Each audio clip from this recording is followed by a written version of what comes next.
podcast. I am your host, Sean Melia, and today's topic is every golf course I played in October. I played 7 different golf courses. What a month of fall golf we had in October. Dry, sunny, maybe a little too dry, but managed to sneak out some weekend golf, some weekday golf, and I'm just going to talk about each of the 7 courses I played this past month. 6 of them were new golf courses to me on my quest, which gets me to 140 different golf courses that I've played in Massachusetts in the last 4 years.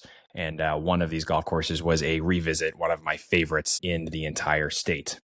A little more breakdown on this. I played 6 public golf courses and 1 private golf course, 6 new ones, and 1 that was a return trip, like I said. The template for these are, I will just give one good thing, one thing that I didn't love, and then another good thing, and then we'll move on to the next golf course. So just giving some pretty quick, high-level thoughts on these golf courses, not going to go into too much detail. If you are looking for more detail, you can go to Instagram and see my reviews on each of these golf courses. You can also go to baystategolf.beehiiv.com. That's Beehiiv is BEEHIIV.com.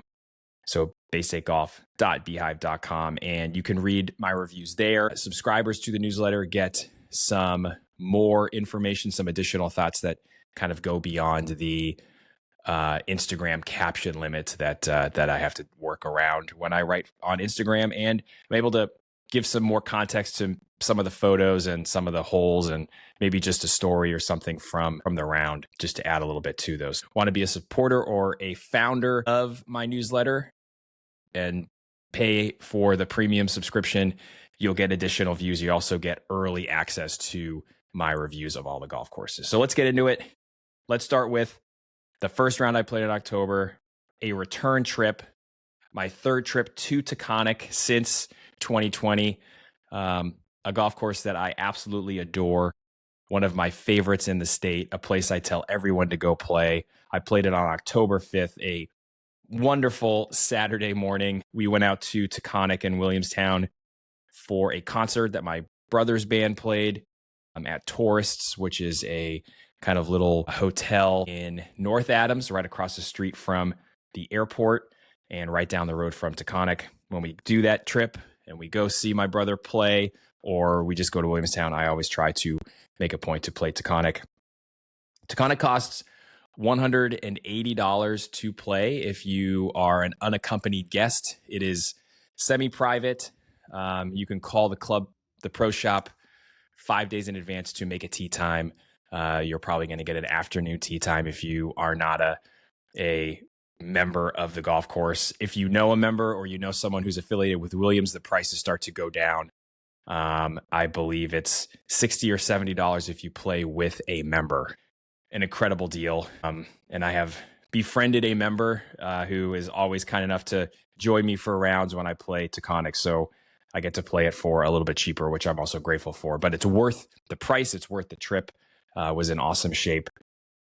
The good at Taconic, I've talked about this place a bunch. Just the entire energy, standing around. They let me fly my drone this time, so I got some really great footage in the morning before we played, and not a bother on anybody. Everyone is so nice. It's a golf club, pure and simple, 18 great holes, a little pro shop, a little restaurant.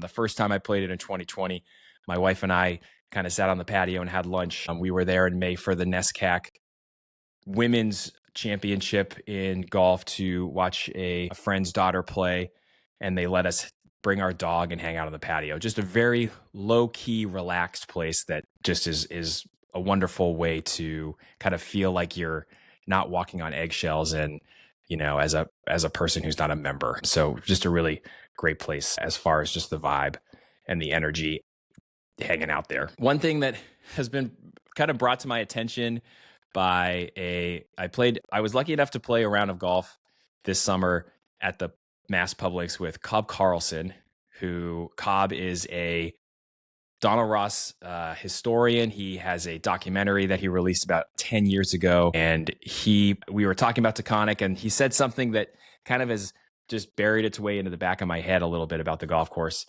There are a lot of holes where you're kind of teeing from a high point to a low point, and then maybe playing back uphill to another high point. So there are some spots where you feel, if you know about it and you're paying attention to it, it's pretty conspicuous. And it's kind of something, as I was playing this time, was the first time I played since I heard that comment. And it is true. The course plays kind of through this valley, almost like a bowl, and some holes wrap around the edge of the bowl, around the edge of the property. And then there's the holes like 7 and even 10 a little bit, 13, 11. I'm going out of order here, just how they're kind of built on the golf course. 15, 16. So you do have some of those holes. So I think that's one thing, if you're paying attention to it, if you'd like some variance in the routing and the holes in some of that middle part of the round and middle part of the property, you do have those kind of similar holes. But they all feel different enough to me, with the bunkering, with the greens, with the distances, that it doesn't feel repetitive at all. But it was one of those things that gets mentioned and kind of sticks there. And then one final good, I think the back nine is one of the best in the state. I know people love Essex, and I think Essex's back nine is also really good. Taconic's is right up there for me as one of the best. It's challenging. The holes are varied. You've got a great little par 4 in the 14th hole. You've got a big par 3 in the 14th hole. You've got just a burly par 3 in 17. Means a reachable, doable par 5, some strong par 4s just sprinkled throughout the entire back nine. Just really, really good test of golf. And I think that back nine is outstanding. Go play Taconic.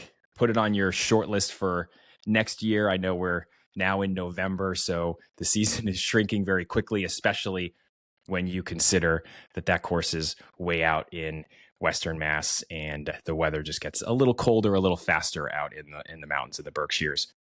Put it on your list for next year. 2025 must play Taconic. Awesome golf course. October 12th, did a little double dip, or like a 1.5 dip. I played 27 holes. I drove back out to Western Mass and played Quaboag. I think that's how you pronounce it. I've been corrected. I think I called it Quaboag in a video on Instagram, but Quaboag seems to be the way you pronounce it. It is in Munson, Mass. It's an easy walk. I got there early on a Saturday morning. It was quiet. I had like a 9:15 tee time. I got there maybe at 8:15, 8:30. I was able to sneak out a little early. Pretty easy walk, quick 9 holes if you just want to get out and play. It's kind of one of those 9-holers that like every little couple towns should have. And Quaboag is definitely set apart from a lot of other golf courses. There's not much in the area, and it should, could be a pretty popular place if it was just taken care of a little better. The thing, aside from the easy walk, a couple other good things, but it just had that kind of tired, worn down look. When I arrived, I went into what I thought was the pro shop, kind of the main building. It was locked. Guy pops his head out of another building and is like, "We haven't been in there for a decade." I'm not sure. It looked like it might be the restaurant now, but it was closed up when I got there on Saturday morning. I'm kind of sitting on the 18th green there, but everything just has that kind of just a little bit, not neglected. It's not terrible, but it definitely does feel a little tired. Trees hanging over some spots where they really kind of make the holes really tough to play. The first hole has a tree limbs hanging over the right side of the green. The third hole is basically you're blocked out from most spots, even in the fairway, to hit your shot into a really cool hole. Otherwise, the third hole was pretty neat. And then, you got tired bunkers and just that feeling of the locals play golf here, and not a lot of people from the outside come and play golf. I played with a father and the son, and they are from Wilbraham. And they say it's kind of the best option if they want to get out and play for a decent price and can make a tee time. As a Wilbraham resident, you can play Country Club of Wilbraham, but it's very hard to get a tee time because the members book up all the kind of popular times. And this father and son had played 9 holes already in the morning and were making the turn. And I was kind of hanging around the first tee, waiting for my tee time. There was a group of 4 that were teeing off, and there was, you could tell that tee times are just kind of a mere suggestion. if you show up and you know the starter, you know the guy in the pro shop, he'll kind of let you go out. Or if you have a little bit of leverage, you can just hop on the first tee and go. So I was waiting around, and these two came around, and I just asked to join up with them, and they said sure. So had a nice round with them, but that's kind of why they go to play Quaboag, and I think that's probably why most people are there. There's not much within 20, 25 minutes of Quaboag. And then another good thing, a hole that I just found hilarious and good and bad at the same time. I walked up to the tee with an 8-iron and a driver, and I think I had my 3-wood in my hand as well, trying to figure out. It's like a 250-yard par 4 right by the clubhouse. Would be a great tiebreaker hole if you ever came around after 9 or 18 and you needed to figure out a deciding a hole for club championship or some other member guest or whatever. You can hit an 8-iron, 150 yards short of a little hazard, or you can hit driver up by the green and hope you either end up in a bunker or on the green. The land is the green is domed a little bit, so you can get balls. If you get a little offline, it can get rejected. Just a cool little hole. I don't think I'd stepped foot on a tee box with that range of clubs before. I did it again later on in the month, and I'll tell you about that too. So I just liked that hole. It was the 7th hole. You play the 6th coming down. That's a nice little stretch coming out from the woods and back towards the clubhouse. And then 7, you go away from the clubhouse again. You play a little par 3, and then the 9th comes back up again. But 7th hole, kind of fun. Definitely an option there to go for the green or just lay up and hit a wedge on, which I thought was cool. Then after playing Quaboag, played 9 holes there, hopped in the car and drove maybe another 40 out to Southwick to play the Ranch, maybe a crown jewel, one of the premier courses in Western Mass as far as public golf goes. I played here in, maybe 2018. I met a friend who was doing some work in Connecticut. He drove up, I drove out, and we met there and played 18 holes. I remembered liking it. I remembered thinking there were some quirky holes. It was tough, and kind of everything that I thought I remembered pretty correctly. So, the good is that it's a hard golf course. If you're looking for a challenge, if you want a good test, go play the Ranch from the back tees or even from the one-up tees where we played it from. It was blowing like 35, 40 miles an hour. It was windy. It was great fall golf. The course is firm and fast. The ball was thumping on the fairways and the greens. Great conditions. But just as a set of 18 holes, it is a strong set of holes, and it's a really good place to test your game and kind of figure out where you are. I think the thing that I don't love about the Ranch and might drive other people a little crazy is playing there once. There's some odd bounces and some holes where you're hitting blind tee shots, and you're also in a tight enough corridor where you can just lose a golf ball. There's some charm about blind shots. I don't mind blind shots. I don't mind hitting over hills. I think people love links golf for that reason, but links golf is open, and you're very rarely going to hit a shot that kind of goes careening and it's lost. It might end up in a bunker. It might end up in some heather, but you're not going to hit a shot and wonder, like, I have no idea where it ended up because it's deep in the woods. It took a crazy bounce. The 9th hole and the 16th hole at the Ranch both have that quality where you're hitting off really beautiful high tee boxes, lovely views, especially in the fall with the foliage and everything. But I hit a shot on the same line as one of my playing partners, and we ended up being 40 yards apart from one another, and like right and left. Balls just can end up in really funny places. You hit a tee shot. One of our guys in our group hit a tee shot we thought was perfect. We went out, we never found the ball. No idea where it went. So playing it multiple times, you probably get a sense of like where you want to miss, when you want to hit driver, or is it worth hitting driver off those holes? So there's definitely some course knowledge piece that comes into that dynamic as well, just with how tricky those tee shots are. So there's a few too many spots of odd bounces. And the other thing, I think I've had a couple people mention this to me too. 18 kind of falls flat as a closer after such a dramatic bunch of holes around it and before it. And you could almost flip the 9s and finish on the 9th hole, which is closer to the clubhouse. It's a big par 5. I think I had 110 yards into 9 because of the slopes. It's like a ski hill, and the ball just rolls and rolls and rolls. The group behind us, we hit into the group in front of us. the group behind us hit into us. Someone in the group hit it and rolled their ball past mine. So the ninth is kind of an exciting hole. It does have some oddities to it, but it's closer to the clubhouse. It might be a little bit more thrilling finish than 18, which is a kind of a tough driving hole. Balls can end up, in some funny spots because there's a good hard slope from right to left. There's a road that runs down the right. So maybe flipping the nines, that would be an interesting way to see the course, or just starting on 10 and playing it that way. But I think that was something that people just brought up. 17 is a cool little par 3 too. So you have this little buildup, and then 18 just feels a little bit flat. It's away from the clubhouse. You gotta maybe a couple minutes after you finish your round to get back to the clubhouse. You got to cross the road that brings people up to their houses on the top of the hill. And then I think the last thing I liked about the ranch, not the last thing, but just the final thing I'm going to mention here, is it's a great mix of holes. There's dog legs left, there's dog legs right. The par 3s are all different. You never feel like, sometimes, you play these big burly golf courses and you feel like you've played 3 or 4 arrow straight holes where you just have to hit driver and then like a mid or long iron into it. And there's not much of that at the ranch. You're always hitting uphill, you're hitting downhill. The bunkers are challenging. The hole, you never stand on a tee box and think, have we already played this hole? And I appreciate that about the ranch. And then also just kind of interesting that they built the clubhouse on the lowest point of the land. I think there's a lot of places that I've played where the clubhouse is at the top of the hill. Great Horse and Haverhill, those places with like extreme land, and they built the clubhouse at the top.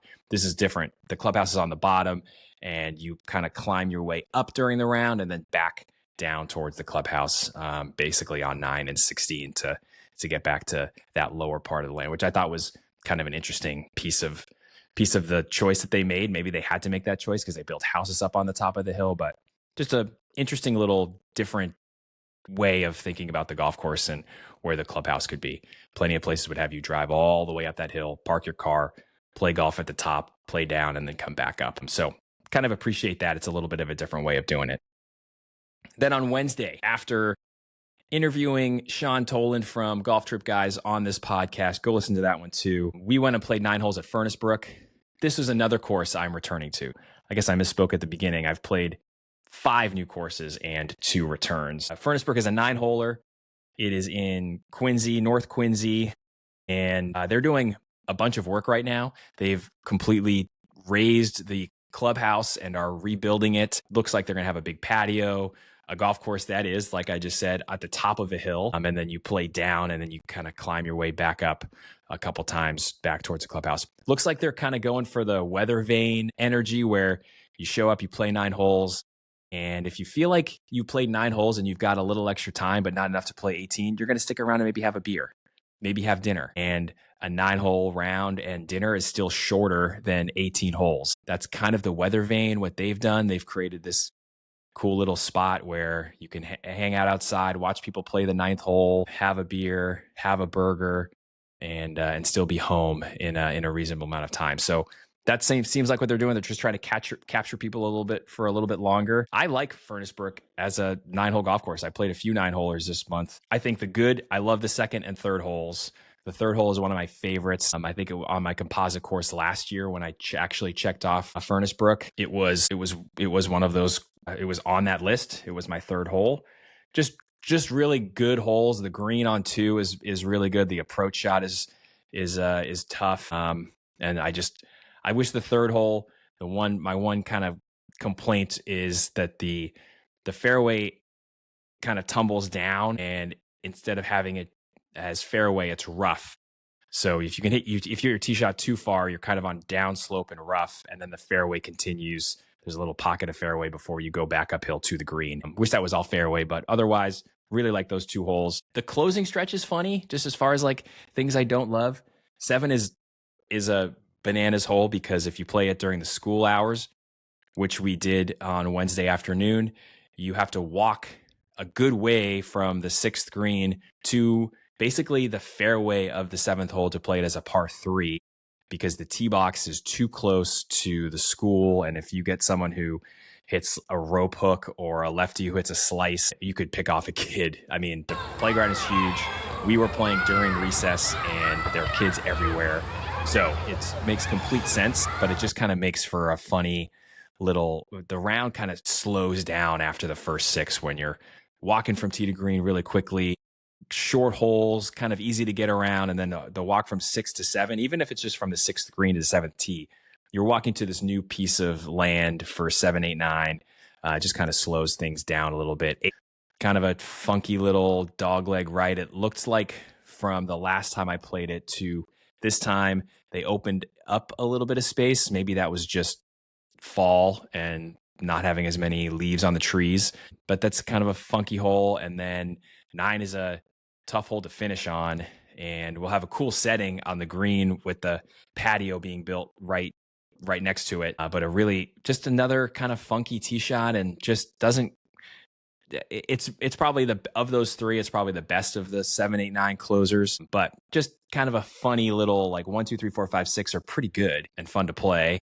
And 6 is a really tough par 3. And then 7, 8, 9 just feels completely different and not necessarily always in a good way, but worth checking out. If you live in the city, it's like there's a few 9-holers that I don't think people realize you can go play. Unicorn, you can go play Furnace Brook, are kind of good options if you are looking for a quick 9-holer and Fresh Pond is busy, or you don't like Fresh Pond. There's some other options. And then October 1st, which was Monday, I went and played Cape Club of Sharon. This is my first scramble round that I'm counting in my list here. Completely different experience.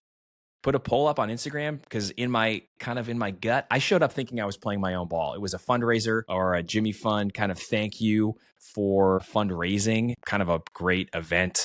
I was invited by Greg Sampson at Northeast Golf Show. He runs the golf show at Gillette, and he is kind of a big sponsor of the Jimmy Fund and does some work with them. So they invite kind of big fundraisers to this event. Greg asked me if I wanted to play. I said yes. I thought we'd be playing our own ball. That was maybe silly of me. We show up and they start to announce the rules, and it's a scramble. And I thought, I don't know if it's going to count. I don't know if I should count it, but like 85% of people on Instagram who voted, and it was hundreds of people who voted, said it should count. So I'm going to count it.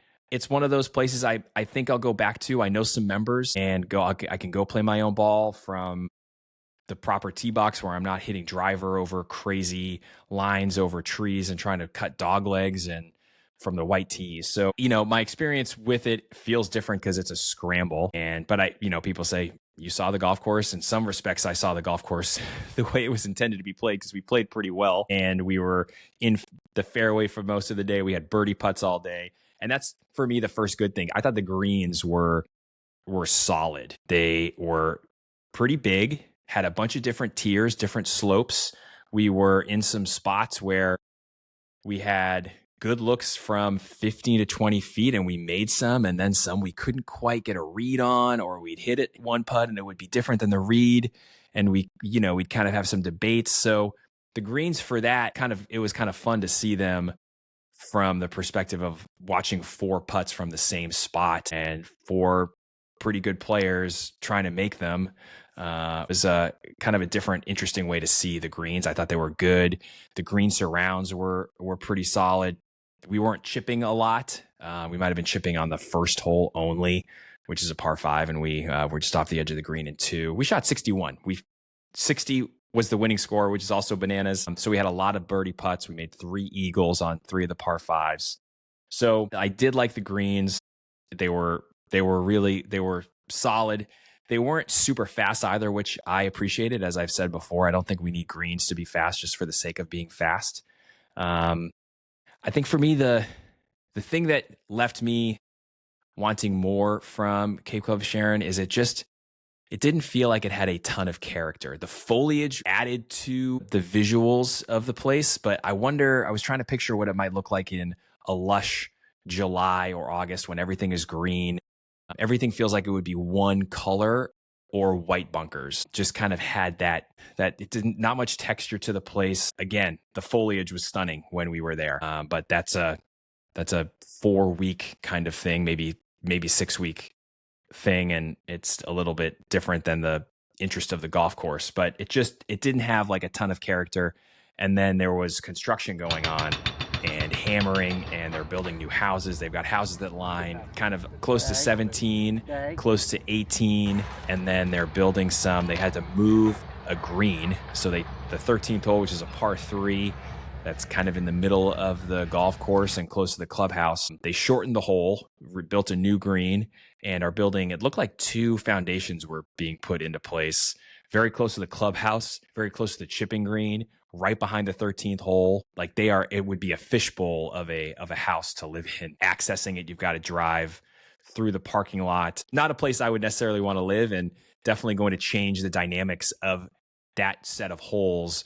12, 13, 14, you're kind of walking around people's houses, almost feeling like you're in their yard. Not my favorite kind of thing. So, Cape Club of Sharon used to be Spring Valley Country Club, and it was built in 1961. And then Cape Club, who also owns Cape Club of Falmouth, which is a public course, which used to be Ballymead. They've bought up Cape Club of Sharon. They've dressed it up. They have like splashy, flashy white bunkers, which kind of give it a modern look. I don't really love them. And then spruced up the clubhouse and the patio. And that's kind of the next thing I think I appreciate about the course. I have a friend who's a member, and I actually saw him on Thursday night after I played. And he was saying that just like the membership and the club and the energy is really great. And he likes being a member there. And it's basically for those reasons. Thinks the golf course is fine, but great patio. A lot of it is covered. Some of it is open. You can sit outside. You could sit under the covered part if it's raining out, or you just want to be next to they got fire pits. So has a good feel. Reminded me a little bit of like a bigger version of what Walson has done, which I also really like. That outdoor patio they have is pretty sweet. I'm right by the putting green and the 9th hole there. So that's the thing I appreciate about Cape Club of Sharon.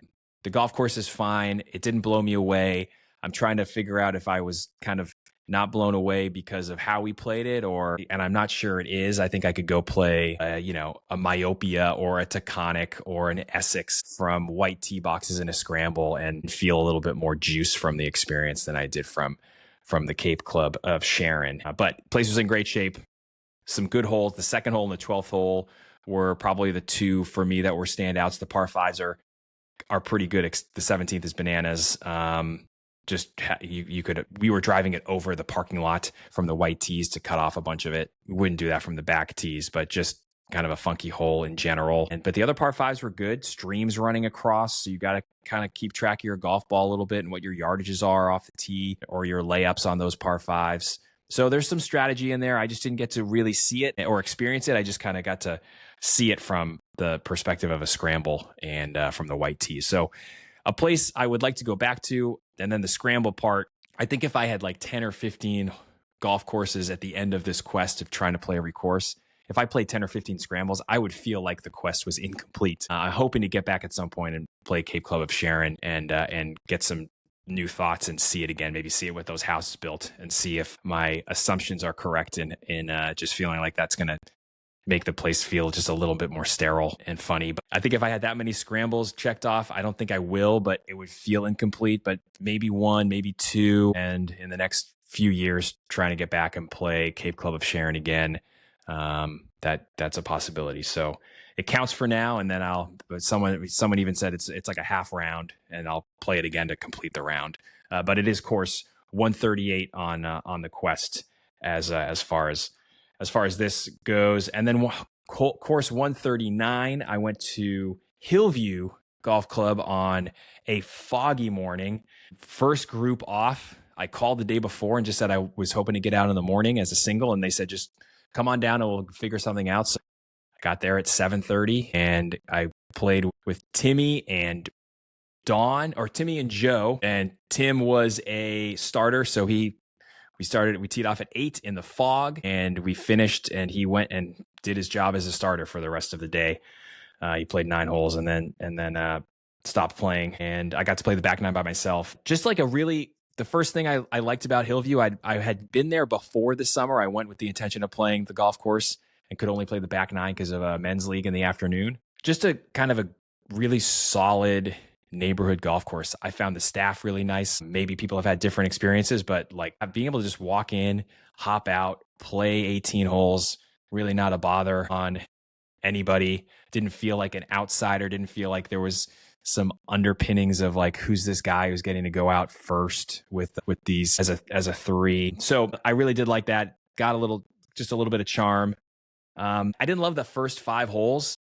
I played them in the fog, so you can take it for what it is, but they're along the flattest part of the land. They're kind of up and back holes, not a lot to them, and but kind of a nice way to ease into the round. They're probably the easiest holes on the course overall. And the first hole is a par 5. So I didn't love those opening 5 holes, but then you kind of get into 6, 7, 8, 9 are pretty good. I like the back 9. I think the back 9 is the kind of the last piece of it's a par 33. There's no par 5s. There's 3 par 3s. Once you get past the 13th hole, you're basically playing 14's a par 3, 15's a par 4, 16's a par 3, 17's a par 4, 18's a par 3. So you're kind of just alternating back and forth between par 3s and par 4s. 11 and 12 are kind of funky, especially 11. You can play it really simply and just hit a 5-iron and a wedge, or you could try to hit driver down the hill, kind of a blind shot. They've got a bell at the bottom to let people know in the tee box that they can play up. So just a kind of a funky little blind hole, and 12 is a funny one that wraps around a water hazard. But I think I like the back more than I do the front, because all 9 holes are a little bit more interesting overall. It's on a better piece of land. If you don't like no par 5s, maybe you wouldn't like it. It is jammed into a pretty small little bit of property there. And then it's great for beginners, I think, overall. And they're doing some work. Mark Munjum has been there. You can see it on the back 9. I think that's where they've been doing most of their work. I've noticed some spots where trees were taken out, but new bunkering, just a little bit tidier on the back. Some new tee boxes, especially on 16, a par 3, with a bunch of new tee boxes, nice and flat and well maintained, and a bunch of different options for that long par 3 downhill. So it just feels like it's one of those courses that's putting some money into making improvements and getting it up to another level and just making it more playable, and taking out some of those little scruffy spots that tend to exist on 18-hole golf courses that cost, $40 to $50 to play 18 holes on a weekday. So I liked Hillview for all of those reasons. And, the first 5 holes aren't great. It's a little bit scruffy. It's an 18-hole course. If you don't like hole courses that don't get to par 70, maybe you wouldn't like it. But I think we need more courses like Hillview, just as far as 18 holes, short holes, drivable holes, easy holes for beginners. The 9th hole is bananas. Maybe not a good hole, long par 3 uphill. It's like just under 200 yards, but the green is tiny. Everything slopes to the right. There's a cart path, or almost 2 cart paths, that if you hit it a little bit right and just up to the middle of the green, you could hit that cart path and you're long gone. That's a pet peeve of mine that I can talk about some other time. But good golf course. I would recommend going and playing it. As someone who lives in Boston, it's a pretty easy drive up to North Reading as well, which I appreciate. Just trying to add to this list of 18-hole golf courses that are a little bit different. Maybe some Mount Hood energy at Hillview as well, just as far as the land and stuff. But another good option if you're willing to drive like 25 to 30 minutes outside of the city, and Franklin Park and George Wright, are full, and you're looking for somewhere else to play. My last round this month was at Pine Meadows in Lexington, Mass, a golf course I had never played, a golf course I had heard of. Growing up in Acton, I, was a member at Maynard Country Club, and now called Maynard Golf Course. And that's where I played my 9 holes. If I had 9 holes and I had time to play, that's where I was going. Pine Meadows is in an interesting spot. It's at the end of a road through a neighborhood. There's no traffic that is going to just see this golf course and think, oh, I got to mark this in my brain that I can come back here and play this little golf course in Lexington. You can see 95 and hear 95 from some of the tee boxes, especially 8, like 7 and 8 are close to 95, but you can't see it from the highway. There's too many trees just to be able to see a golf course. So it is hidden, which doesn't seem to make it hard for many people to find, because I've heard from a bunch of people, and my playing partner, Paul, who I got paired up with, I said it's typically very busy. I played on a Monday afternoon. It was 50 degrees, sunny. That first day of the fall, that felt like, oh man, winter is going to be here. They had a 2-hour frost delay in the morning, I got told. So I heard they get very busy, and it is, and I'll kind of get into the busyness and some of that in the needs improvement, or something that just I didn't love. But as far as things I liked, I didn't use them, but they have some massive hitting nets. And for a 9-hole golf course, to just have a spot where you can quickly, if you want, hit some golf balls before you tee off. I loved it. They were big hitting nets. They were not kind of little, looked like the ball was going to fly through the net and you'd lose your balls or whatever. So I did appreciate that part of the course. Just if you want to go play and you want to warm up quickly, so you feel like you're getting the most out of your 9 holes, you can go and you can hit balls into a massive hitting net, which is a fine way to warm up and a good way to utilize space that if you don't have enough space for a driving range, which in New England and in Massachusetts, often we don't. So I did like that. As far as the improvement, just the pace of play and was pretty bad. We played the first 3 holes. It took us like 45 minutes, 50 minutes. We were behind a foursome who, it's fall golf, so there's some hunting for golf balls, but we watched them walk around for golf balls for 10 minutes on the second tee. The first 2 holes are par 5s that are reachable. So they're basically kind of long par 4s, but you're going to get people waiting on those holes to hit into the green. And so that can slow things down. The third hole is kind of a short par 4. You could absolutely drive it if you wanted to. I just hit a long iron off the tee because I was kind of sick of waiting and didn't really know what was up by the green. So I laid up. But if I was playing there every day or on the regular, it's a hole I would just try to hit driver or 3-wood up close to the green. But just, it's kind of built for slow play because there are a lot of short holes. And then those 2 par 5s back to back starting just kind of can clog things up pretty steadily. The I don't know if my experience was what happens to a lot of people, but my playing partner said it can be really slow. It can get really busy. And I think it's also a course that, kind of on the good side for me, is really good for beginners. It reminded me of Maynard in that way, where you're not hitting, not a lot of forced carries, not a lot of blind shots, but still once you play the first 2 holes, which are just out and back par 5s and flat, like 3 goes uphill, 4 plays downhill, 5 is a kind of a dog leg left that you have to hit a little uphill tee shot. 6 is a long par 3, or at least it's flat and you can just kind of hit your ball and see it and go hit it again. 7 is a wide open par 4, but it's short, so you can hit 3-wood or driver if you're a good player and you want to try to hit the green, but plenty of space for beginners. 8's a short hole. 9 is probably the hardest hole on the course for beginners because it's over water. It's a downhill par 3. Probably kind of a thrilling finish to a round if you're playing a match. I think it's might be Lexington High's home course. So definitely some home course advantage on that last hole if it comes down to that in a match. So that part I liked about it. And just, I thought as another kind of, I said this about Hillview, but just these little 9-hole golf courses that are playable, pretty well maintained. The greens at Lexington, they weren't in great shape. I'm sorry, at Pine Meadows, they weren't in great shape, but you could tell that there was some slope to them. There were some funky things going on.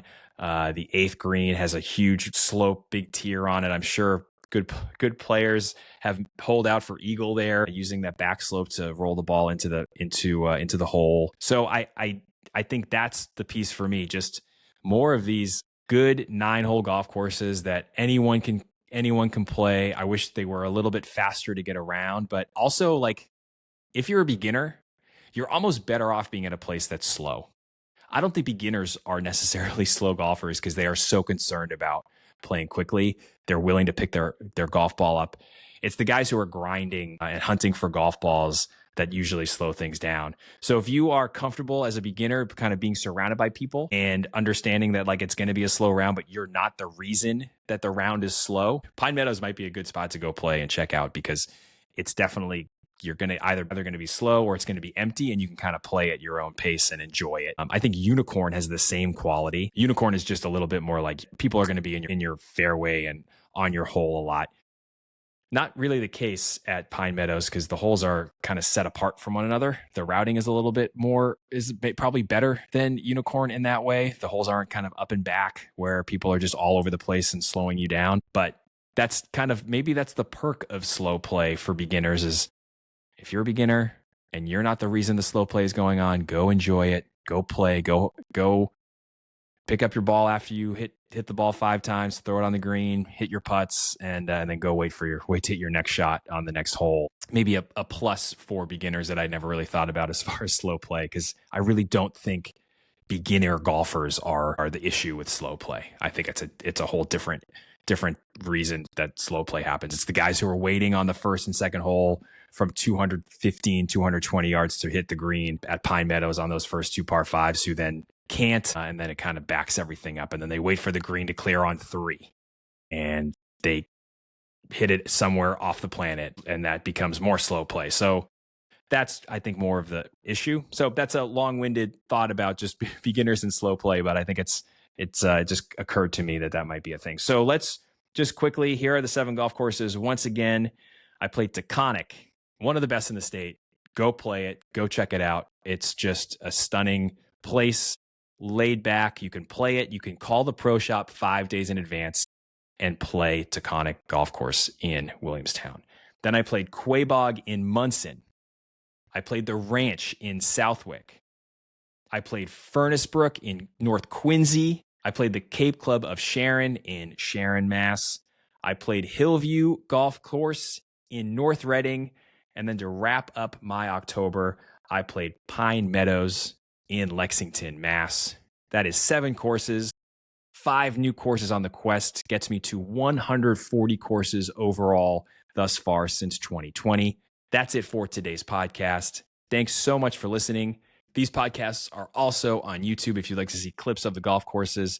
I take footage and video anytime I play, and you can see them all there on YouTube. So you can go there, you can subscribe and see any of the other videos. I make little 5 to 7 minute videos about different golf courses, a little bit deeper dives than Instagram or anywhere else or my writing. So if you want to check out those too, you can. I've done a bunch of public ones this year, Wayland and Holden Hills and George Wright and Franklin Park and a bunch of other ones that I've played. So if you want some more information about any of them, and I will also be doing some on the ones that I talked about today. So thanks as always for listening. I hope you all had a great October playing golf. Here's to maybe a sunny and bright, warmish November, and we can play a few more rounds. And in November, I have some more golf courses to tell you about. Thanks for listening. We'll see you next time.